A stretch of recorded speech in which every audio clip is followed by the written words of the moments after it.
अक्लमंद दुकानदार और चोर की कहानी।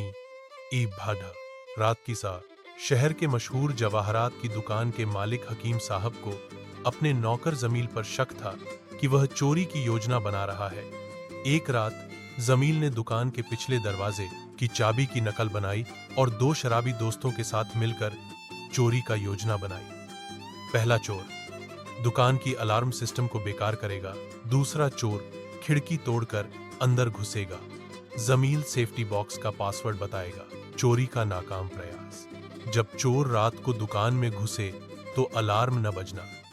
हकीम साहब ने पहले ही अलार्म की जगह बेजरूर पटाखे लगा दिए थे जो सिर्फ चमक पैदा करते थे। सेफ्टी बॉक्स का अनोखा पहेली बॉक्स खोलने पर अंदर रर से एक कागज निकला जिस पर लिखा था, तुम्हारा नाम पुलिस रिकॉर्ड में शामिल हो चुका है। दीवारों से आवाजें।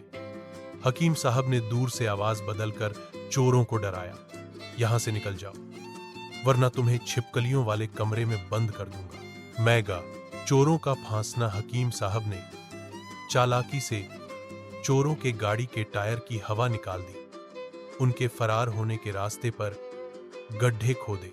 पुलिस को गुमनाम सूचना दे दी। जब चोरों ने फरार होने की कोशिश की तो वे गड्ढों में गिरे और पुलिस ने उन्हें गिरफ्तार कर लिया।